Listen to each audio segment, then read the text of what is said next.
What's up, YouTube?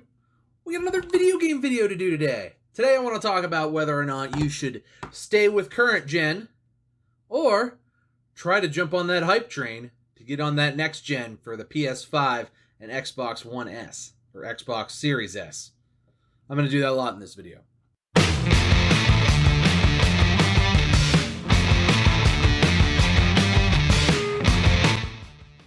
Alright, so let's talk about it. So, besides playing with yo-yos, which I do a lot of, occasionally I will throw in the random video game video. And I was looking back through my most recent posts, and most of them were yo-yo videos. And I like yo-yos. I'm probably going to do a yo-yo video as soon as I'm done with this video. But I wanted to talk about next-gen consoles and pre-orders and whether or not it's even worth it to jump on next-gen console or whether you should just build a PC or whatever. So let's talk about it. So, current gen, what I mean by that is the current generation of consoles that are available, sort of, right now in stores. So, PlayStation 4, Xbox One, basically just the Xbox One S at this point. However, this holiday season, the newest generation is coming out with the PlayStation 5. PlayStation names things very reasonably, so I can say, oh, it's the fifth PlayStation 5, as opposed to 4. Easy enough, right? However, the new Xbox is the Xbox Series X, not to be mistaken for the Xbox One X, the Xbox Series X, and there'll be an S as well. The S is a much more compact, less impressive console. But what these are is essentially the next generation of gaming. They'll have 4K resolutions. They'll have much better graphics cards. They'll be able to accommodate ray tracing in games. They'll have SSD hard drives instead of the super slow HDD hard drives. What an SSD is it's a solid state drive, whereas an HDD is like it spins and whoo, that's what you hear. And now SSD solid state drives are much more expensive. However, they make things load so much faster. And I feel like this generation, like every generation in the past, there's always some sort of a issue of man, so what didn't work great this current generation? This current generation, I feel like load times on some games were just disgusting. They were gross. Pretty much anything Rockstar did. Not that Rockstar's load times have ever been reasonable, but Red Dead Redemption 2 was particularly bad, load screen-wise. Also, Bloodborne, not only did it have you sit through one kind of long load screen, but you sat through two every time you died, and if you ever played Bloodborne, you die a ton. Lots of death in Bloodborne. So, every time you died, you sat through two load screens, and neither of them were short, and it sucked. So, this time around, particularly for the PS5, the SSD drive is going to be really, really quick. Now, that's not to say that the Xbox Series X hard drive is not going to be quick. I've seen some videos showing where it's actually going to be able to jump you between games. So you could be playing Red Dead Redemption and then jump over to Control and then jump over to Dead Cells. And if you've got all the games loaded up, you can have a certain amount of games sort of just suspended in reality, and you can jump back and forth between games. Now, I brought this up to a friend of mine, and he was like, what the hell what do you want that? What do you want that for? And I was like, well, I would probably jump back and forth between Dead Cells and Mortal Kombat a lot, just because I can. And that's just something I would do. But no, I get it. That's sort of a weird thing to do, but it's possible. It's a possible thing to do. So, for me, I really did want to jump into the next generation of consoles. I hadn't done that in a long time. I think the PlayStation 2 was maybe the last one I got sort of at release. So it's been a while. And I decided, what the hell, let's go ahead and get a PS5. So I was able to secure a PS5. I didn't try as hard to get an Xbox Series X. Although I wouldn't have hated to get the Series S on the $25 a month rolling purchase thing you can get. Cool thing Xbox does is there's a subscription service that has Game Pass, and you can also get a console with it. And the Series S one was $25. It's called Xbox All Access. It was like $25, and you would just get the new Xbox, and it comes with a cool new controller and everything. And then it would also, for 2 years, for $25 a month, it would be, you'd pay off that Xbox, and you would get Game Pass, which is generally $15 a month anyway, for that 2 years. So basically, for $10 a month for 2 years, you get the brand new gaming console, and that's pretty cool, particularly if you have like one of the old junky Xboxes, or maybe you skipped out on Xbox this generation, which is possible. But basically, it gives you everything Game Pass has to offer with a Game Pass capable machine that upscales things to 4K, and just would have been cool. So while we're talking about that, let's kind of move into whether or not you want to just stay in current gen, or if you're already, a late adopter, maybe you don't have a PS4 or an Xbox One, do you want to stay in current gen or just jump into current gen? Or do you want to wait and see if you can get your hands on the next generation of consoles? So, truth be told, right now, if you are not already a PS4 or Xbox One owner, there's no reason, I don't think, to wait for the next generation of consoles. So far, from what I can tell, there's really not a lot of super exclusive stuff coming that'll just be PS5 or just Xbox One. There's actually nothing that's going to be just Xbox One for a little while.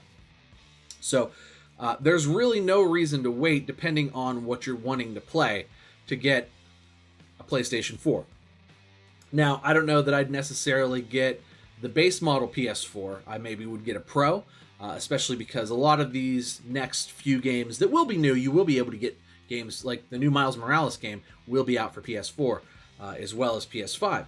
But those games, that game particularly, and a lot of those games that are cross-generation, you're really going to want the more powerful one. So I would try to get a PS4 Pro or an Xbox One X if I was going to jump into the PlayStation 4, Xbox One generation right now. I would try to get that sort of mid-tier refresh that came out a few years ago, as opposed to the original base model, because the original base model, while still very good, I have one of each. Actually, I have 2 PS4s and 1 Xbox One, the base model, and Xbox One S. While very good, those are going to be the ones that are going to have a hard time keeping up, particularly with games that aren't out yet, but games that will be coming out for that system over the next coming years. So, my suggestion is, if you're not already in the PS4 gamer space or the Xbox One gamer space, see if you can't get that mid-tier refresh, because that's going to do you just as well for a whole lot cheaper, at least in the short term, for the next 2-3 years. However, that being said, let's say you're a PS4 owner, or an Xbox One S owner, or the original VCR-shaped Xbox One, and, you do play a good bit, and you're just wondering, man, do I really want to upgrade? Do I want to try to get it? Do I want to see? Well, that's up to you. Now, your original PS4 is going to play a lot of things, including 2 games that I didn't think was going to be possible. The Miles Morales Spider-Man and Horizon New Dawn, both of which are like, oh my god, mind-blowing, right? Both games that I'm totally going to want to get day one, play the crap out of. But it's going to play those 2 games, and for the most part, EA and Activision, all your third-party developers, all your indie developers, and everything like that, they're still going to be making games for the PlayStation 4 and the Xbox One. Those games are still going to be out there. So whenever the new, Mortal Kombat comes out, if we get a new Mortal Kombat or a new Injustice, that'll probably still be a cross-generation title. It hasn't even been like announced yet. It'll probably still be cross-generation.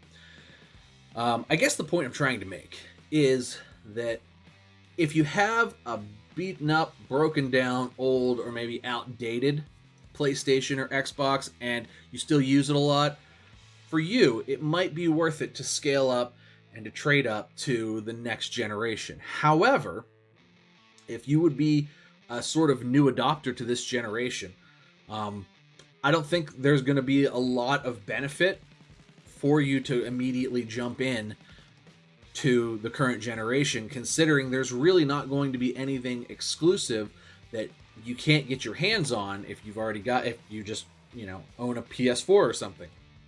And there will be a lot of used PlayStation 4s and Xbox Ones available here soon as people get the new consoles and trade in their old consoles. So you're going to see tons and tons and tons of PlayStation 4s, PlayStation 4 Pros, Xbox Ones, Xbox One X's.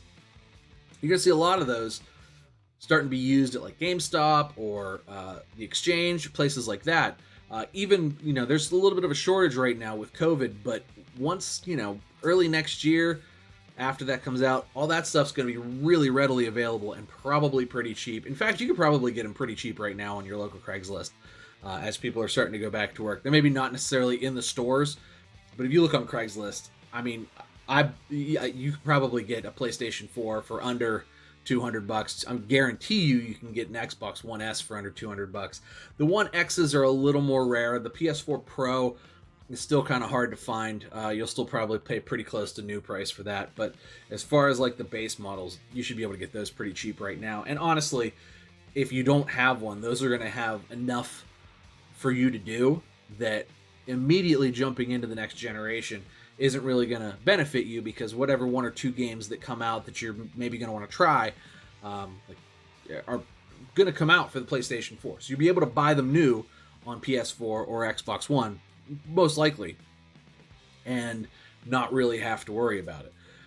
Now, what are the pros of jumping to the next generation? Well, first and foremost is going to be the performance upgrade, particularly to the SSD. So I've got an SSD in my home PC, and I can tell you that the difference in loading is phenomenal. It loads like that. It is a immediate load. No waiting for it to spin up, no extra overheating or anything like that. It just loads. Additionally, you're going to get a better graphics card. It's just going to be a better piece of hardware, a more capable piece of hardware. So it's going to run things better. You're going to get smoother frame rates. You're going to get better frame rates. It's going to be higher resolution. If you have a 4K TV or something, you're going to notice that depth and that crispness when things are upscaled to 4K through those new consoles. And that's really going to be, for a lot of games, for games that they have a hard time running, or that really push the PS4 and the Xbox One to their limits.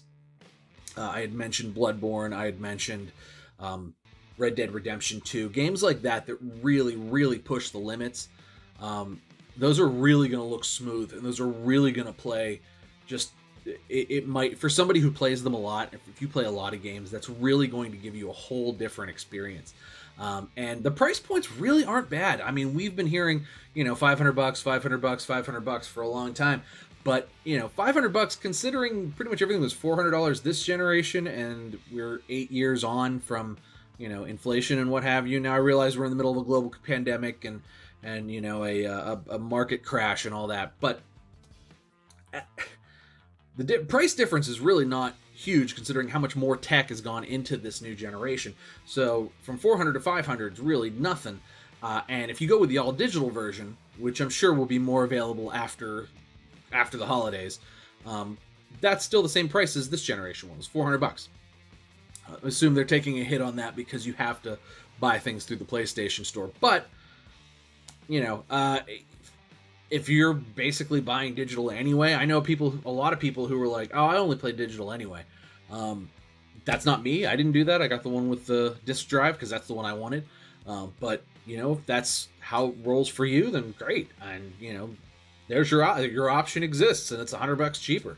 And even with the Xbox Series S, which is the cheaper version of the Xbox, that's like even cheaper than that. It's $300. It's the same price as the Switch. People are buying the crap out of the Switch. So, it's really pretty cheap to get into this generation. And I think that both Microsoft and Sony have done a really good job kind of keeping the prices down. But I think also in beefing up the specs. These are beefy machines, people. These are beefy machines that are going to really be able to run some nice stuff. And stuff's going to look really, really good. And including old stuff. Maybe if there's stuff you haven't played and would like to check out or something, it's going to make that stuff look good. So, I really think that if you really are into gaming a lot and you, let's say you play every day, So you play, or almost every day, pretty close. It's really going to be something that is going to be really worthwhile for you. And if you've got a 4K TV or a 4K monitor or something that you could, that would benefit from all these upgraded features and stuff, then yeah, I definitely think if you're looking to purchase a console, it makes sense to try and get the newest one, because I think it will, one, future-proof it the most, meaning you're not going to hit a point where it's like, oh, I wish I could get that game, but I don't have that console. You'll be set for the next 7-8 years. You won't have to buy another console unless your console dies or something. But I've never had that. I still have a PlayStation 2 that's 20-some years old. So, it's one of those things where it's like, why not? If you play constantly. However, if not, if you're just like kind of a casual gamer, or you're just like kind of looking to get into it, or maybe you had an Xbox One and you got rid of it, and now you're like, maybe I'd like to see what PlayStation's all about. I don't think it's necessarily for you to immediately jump into the newest generation as it comes out. There's still going to be a lot of life left in the PS4 and the Xbox One. I think probably more life even than we recognize now, or we think about now. I think there's going to be probably 3 to 4 years left of like new solid quality releases for both of those systems, maybe even more. So, at the end, it's your money, it's your dollar. Good luck if you want to get a new one for the next gen, because I understand they're all sold out, so you have to wait in line somewhere, but they'll be available. Let's face it, they're not going to just say, sorry guys, this is the only install base, these 10 million people. Go to your bots on Amazon. It's just not going to happen. But that's my 2 cents. I think if you play games every day, it totally makes sense to buy in on the new generation. If you're more a casual gamer, you probably don't even care, and you're probably not even watching this video. But thanks so much for watching, guys.